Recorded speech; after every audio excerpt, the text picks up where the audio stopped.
What's up Multiverse, Dr. Dave here, welcome to the Geek Lounge. On today's video we're going to be unboxing the newly released X-Men 97 Funko Pops. And if you guys haven't seen it yet, or you weren't even aware, I did actually open up the X-Men 97 6-pack soda cooler in yesterday's video. There is a link top right if you guys did want to check it out. And as I said in yesterday's video, I was a huge fan of the X-Men animated series from the early 90s. Likewise, the Spider-Man animated series, which came a couple of years later. I watched both shows religiously. I had all the toys, all the play sets. It was just a huge part of my childhood. Absolutely loved it. So as you guys can imagine, I was absolutely thrilled when I heard we were going to be getting a continuation of the X-Men story through X-Men 97. And I do still hold some slim hope that we may get a continuation of that Spider-Man animated series as well, because that story never finished. I would love to see its conclusion. I just know with Sony it's probably a little bit difficult, and of course the Spider-Verse animated movies, deservedly so, are very, very successful, but we can still keep our fingers crossed. But back to X-Men 97 guys, and more specifically on the Funko Pops, we do have the Goblin Queen coming out as a New York Comic Con release. 12th of October? I think that's when the con kicks off. It's releasing sometime mid-October anyway. And the other 4 Funko Pops we have in the set so far, guys, all released last week. They're all Funkoshop exclusives. Here they are then. We have Cyclops, Gambit, Bishop, and Magneto. Let's get them out of the boxes and take closer looks at them. And we'll start with Cyclops, not just because he was the leader, not just because he was the first credited in that awesome title sequence, but because he is the first number in this new line, number 1278 in the Pop Marvel range. And this one does look really, really cool. It's almost kind of like the chase version of the soda. We didn't pull the Cyclops chase yesterday. We pulled a different one. I'll let you guys again watch the video if you did want to see which one we pulled. We're at the back here now. It's on one of these acrylic bases, which I find a little bit weird. I don't know why they had to give him this one like going into his back. We're seeing this more and more with Funko Pops. I don't know if it's a way to try and give the figures more stability. I know sometimes on the stands they don't fit in really well, so I don't know if this is some kind of feedback Funko have had, but we're just seeing this more and more when it used to be reserved for like floating, flying, or swinging characters like Spider-Man, but now we seem to be getting it just with standing characters, I guess, maybe so they can try and do some more dynamic poses. I don't know what's going on with the fingers there, like his hand gesture. Did he always do that? Was he like touching? You know what? Yeah, I think he did used to touch like the side of his visor to shoot out, right? At least I kind of have a somewhat of a memory of that. Speaking of which, we do have some energy blast coming from the visor there, which is pretty cool. Yeah, very, very cool Funko Pop. I like it a lot. And speaking of liking something a lot, Gambit was actually my favorite character from that OG cartoon. He was just cool, he was suave, he was a badass, he was romantic, but in like this, I guess, cool, suave way. I'm kind of repeating myself, right? But that's what this figure is. Cool, suave, absolutely love it. We're kind of going around the side here now. He has his stick. I'm sure there's like a more technical term for the stick that he uses, more like combat orientated term, if that makes sense. That brown jacket, I always remember the toy that I had of Gambit, like it was so cheap. The brown jacket was just this like plasticky material, but it's kind of what it was like back in the 90s. He's holding some cards there with some of his kinetic energy coming through. The one weird thing is, you guys probably won't see this, but because it's the ace of, I think it's spades, it kind of goes with his glove. So at first when I pulled it out, I thought, why has he got a super long finger? But it's just because his finger is kind of going over that ace of clubs. Again, I don't know if I'll be able to get a shot there for you guys to show you what I mean. We have the rest of the outfit, the pinks, the blues, the blacks, obviously that kind of mask, the really cool hair, the red eyes.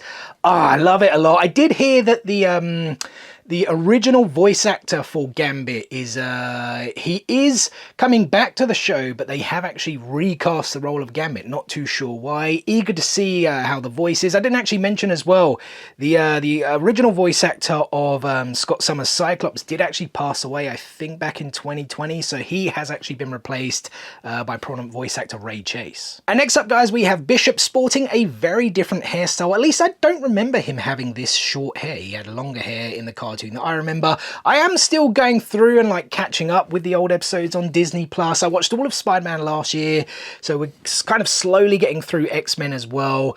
So maybe it came in a later episode that I didn't quite remember maybe, but yeah, this figure really cool as well. I mean, I say the word cool all the time, but that's pretty much what these figures are. I kind of wouldn't buy them if I didn't see them as being cool, but I know I should get some more words into my vocabulary. February. But we're at the back here now. Again, they've done pretty well with the hair. Eager to see what the change is here. I think from what I've heard, they, like, it's a bit weird. It seems a bit contradictory to me because although it's going to continue the story, and I believe it is set in 97, otherwise why would it be called X-Men 97?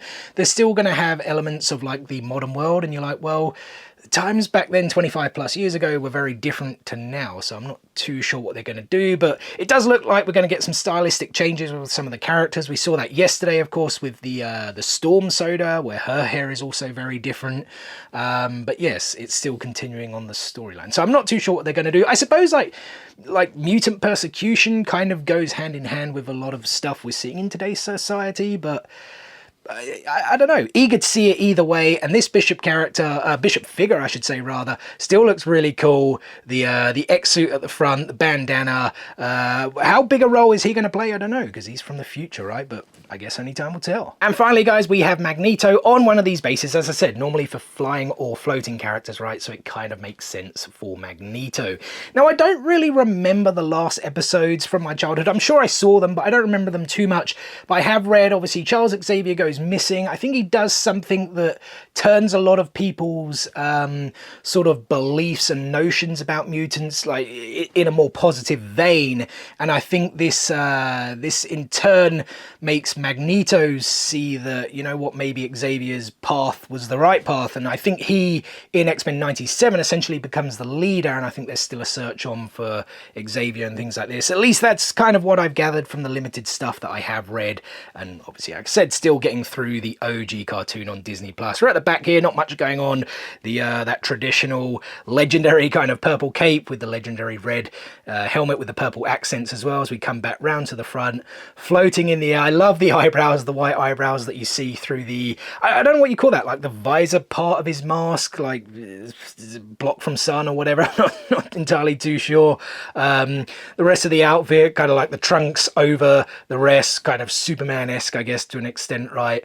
But yeah, still really, really cool. Love it. Love all four of these figures. And now I do feel we are going to get more X-Men 97 characters made into Funko Pops. The fact that they've all been exclusive so far, the 4 Funkoshop exclusives you've seen today, as well as that Goblin Queen I mentioned earlier releasing at New York Comic Con, just seems a bit weird. Where are the commons? And as we saw in that soda video yesterday, we had Jean Grey, Wolverine and Storm. So if we've got them as sodas, I imagine we will get them as Funko Pops. The Wolverine also has a perfect chase opportunity, similar to the soda, where you can have him in the yellow spandex, and then the chase version be him outside of the yellow spandex, essentially being Logan. And there are a plethora of characters they can make. From the X-Men alone, we have the likes of Rogue, Beast and Jubilee, and I believe Mr. Sinister is also going to be the main antagonist, so I imagine those guys will all get made into Funko Pops too. As long as the show does well and the Funko sell well, at least I think that's how Funko make their decisions. But anyway, guys, that is going to do it for today's video. So first and foremost, thank you so much for taking a little bit of time out of your day to spend with me here on the Geek Lounge. It is very much appreciated, and I hope you guys did enjoy the video. If so, be sure to give it a thumbs up.